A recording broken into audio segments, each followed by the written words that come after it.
दादा क्या करते थे काला जादू। जी हाँ, नमस्ते दोस्तों।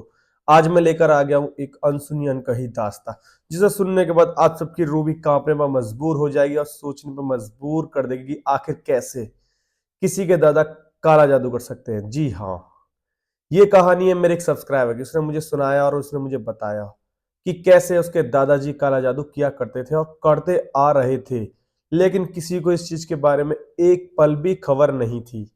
जी हाँ, अगर आपके पास भी कोई कहानी है तो बस कमेंट डाउन करिए और उसके बाद आपकी कहानी यहाँ पर सुनाई जाएगी। कोई भी कहानी, जिन्नात से लेकर रिगार्डिंग किसी भी चीज से, भूत या एक्सपीरियंस, एनीथिंग, बस कमेंट कर दीजिए, आपकी कहानी यहाँ पर सुनाई जाएगी। बढ़ते हैं हम कहानी की तरफ आगे। सब्सक्राइबर ने बताया कि मैं अपने घर का सबसे प्यारा नाती था और हम शहर में रहा करते थे। मैं, मेरी मम्मी और मेरे पापा, हम तीन लोग शहर में रहा करते थे। लेकिन मैं जब सिर्फ 14 साल का था तो मेरे अंदर यही आस रहती थी कि गांव जाऊं और दादाजी, चाचा जी और सबके साथ कुछ दिन गुजार कर आऊं। एक रोज मेरे जाड़ों की छुट्टियां पड़ी।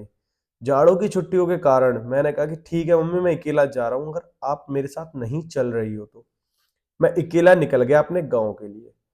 शाम के टाइम दादी जी के इंतजार में मैं सीधा गांव पहुंच गया और जैसे ही मैं गांव में पहुंचा, मेरा गांव मेन हाईवे से सिर्फ 500 मीटर की दूरी पर है। मैं पैदल पैदल पैदल पैदल चलता रहा, 500 मीटर मैंने पूरे किए और मैं पहुंच गया अपनी लोकेशन पर। उसके बाद जो हुआ वो दहला देने वाला था। जैसे ही मैं अपनी लोकेशन पर पहुंचा, मैंने देखा कि मेरे दादाजी मेरा इंतजार कर रहे हैं। मैं उस चीज को देख के बहुत ज्यादा खुश हो गया कि अरे मेरे दादाजी मेरा इंतजार कर रहे हैं। मैं जाकर दादाजी से चिपट गया। मैं दादाजी से बहुत ज्यादा प्यार किया करता था। दादाजी मेरे लिए सबसे फेवरेट थे मेरे। पर वही है ना कि मुझे भी नहीं पता था कि दादाजी मेरे काला जादू क्या करते हैं।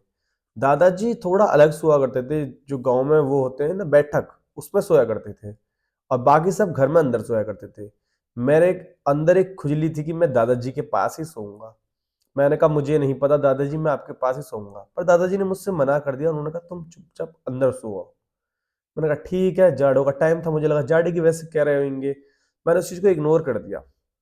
फिर नेक्स्ट डे जो हुआ, मैं फिर अगले दिन सेम वही कंडीशन, दादाजी के पास सोना है, मुझे दादाजी के पास सोना है।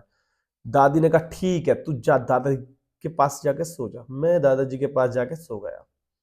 मैंने देखा कि रात में मेरी पानी के लिए आंख खुलती है। कोई बज रहे थे एक या दो, 1-2 बजे करीब देखता हूँ तो दादाजी अपने बेड पर नहीं होते। मैंने कहा यार दादाजी कहाँ गए।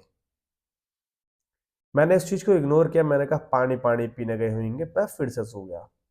अगले दिन फिर दादाजी मुझे रात के टाइम पर नहीं मिले। मैंने कहा यार दादाजी जाते हैं तो जाते हैं कहाँ। अब अगले दिन मैंने सोच लिया था कि कुछ भी हो जाए मैं साला सोऊंगा ही नहीं, इंतजार करूंगा कब दादाजी उठ के कहीं जाते हैं और जाते कहाँ है। जैसे ही रात हुई, हम लोगों ने खाना वाना खा लिया, मैं अपनी कंबल लेके दादाजी के कमरे में चल दिया। मैंने अपनी खाट बिछा ली, दादाजी अपने बेड पर सो रहे थे। उनका सिंगल बेड था, ठीक है। उसके बाद थोड़ा सा टाइम बीता, मैं चुपचाप लेटा रहा आंख बंद करके अंदर। लेकिन अंदर आंख बंद करके लेटा रहना भी इतना इजी नहीं था। 1 घंटा बीत गया, 2 घंटे बीत गया, मैं भी चूते की तरह लेटा ही रहा, लेटा ही रहा, लेटा ही रहा। 3 घंटे बीतने के बाद 1:30 बजते ही मैं देखता हूँ दादाजी उठते हैं, चुपचाप चलते हैं। वो चले, मैं इंतजार कर रहा था कि कैसे भी गेट से निकले फिर मैं निकलूंगा। मैं उठ गया, मैं पीछे पीछे चल दिया। मैंने देखा कि दादाजी नल पर जा रहे हैं और मैंने सोचा कि अरे ये तो पानी पीने जा रहे हैं। मैं वापस आया, आकर सो गया। अगली रोज मेरे साथ फिर वही हुआ। मैंने कहा यार ताजादी रोज पानी पीने कहाँ जाते हैं, और पानी पीने गए भी हैं तो इतना लंबा जाएंगे कि 1:30 बजे जा रहे हैं, 4 बजे करीब लौट रहे हैं, 3 बजे करीब लौट रहे हैं। पानी जैसा 2 minute, 3 minute, 4 minute, 5 minute, last इससे ज्यादा थोड़ी होगा। भाई मैंने कहा चलो मैं देख के आता हूँ आखिर ऐसा क्या रहस्य है और क्या ही वादा है। मैं अगली रात फिर सेम कंडीशन में सो गया। दादाजी उठे और वो चलने लगे। वो पहले तो गए नल की तरफ। मैं दूर से बैठे बैठे देखता रहा, दादाजी को देख रहा था काफी गौर से कि दादाजी कर क्या रहे हैं। उसके जस्ट थोड़ी देर बाद जो मैंने देखा वो दहला देने वाला था। मैंने देखा कि दादाजी वहां से मुड़कर एक कमरे की तरफ जाने लगे जो कि हमारा बंद रहता है। मैंने कहा ये किधर जा रहे हैं। मैं चुपचाप नीचे बैठे बैठे जाता रहा। मैंने देखा दादाजी ने तो भाई एक छोटे से चौकोर डिब्बे में आग सी जला दी। पता नहीं क्या क्या काट रखा है, गुड़िया पुड़िया बना रखी। 10-15 मिनट वो करते रहे। मैं जंगले में से झाँक कर देखता रहा कि ये क्या हो रहा है, ये क्या हो रहा है? जंगले में एक छोटी-सी जगह थी जहाँ से वो दिख पा रहा था। मैं उस जंगले से ही देख रहा था अंदर दादाजी को, जो भी दादाजी कर रहे थे। फिर जो मैंने देखा भाई एक साथ एक परछाई से उनके आगे-आगे बैठ जाती है। मेरी उस चीज़ को देख के फट गई। उस परछाई से वो बातें करते हैं, काफ़ी देर तक बातें करते हैं। उसको कुछ कमांड देते हैं कि तुम जाओ, ये काम है मेरा, इस काम को पूरा करो। ऐसा है सब भाई, मेरी एस्टेसी हो गई। वो काली जो शक्ति थी भाई 1 मिनट में वहाँ से गायब भी।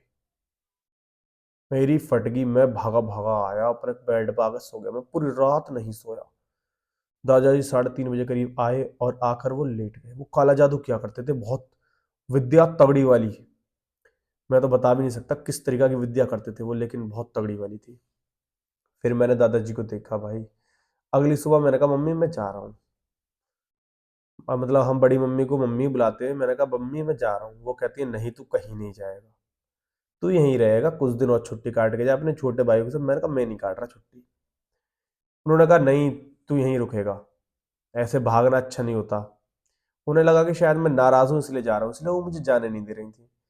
फिर मैंने 1 हफ्ता और गुजारा, लेकिन 1 हफ्ते तक मैंने दादाजी से ज्यादा बातें नहीं करी, ना ही मैं उनके कमरे में सोया।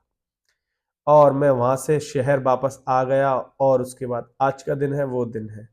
ये ख्याल मेरे अंदर से कभी नहीं गया, और मैं इस चीज को याद करके आज भी डरता रहता हूँ कि आखिर दादाजी ऐसा करते क्या थे, और उस डरावनी शक्ति को ऐसी क्या कमांड दी थी कि वो 1 सेकंड में गायब हो गई, और वो आई कहाँ से थी ये ना मैं आज तक जान पाया, ना मैं समझ पाया।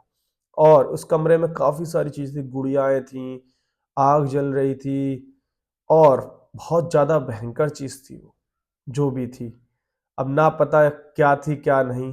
आई होप ये कहानी आपको समझ में आई होगी। ये मेरे एक सब्सक्राइबर की कहानी है, मैंने आपको स्टार्टिंग में बता दिया था। और अगर आपके पास कहानी है तो बस कमेंट डाउन करिए, और मिलते हैं नई कहानी के साथ। और हाँ, मैंने एक और कहानी डाली हुई है, उसको जाकर देखिए, लास्ट सेकंड में आएगी। आई होप आप लोगों को कुछ ज्यादा पसंद आएगी। मेरी खुद की आप बीती कहानी है। मिलते हैं नई कहानी के साथ। शेयर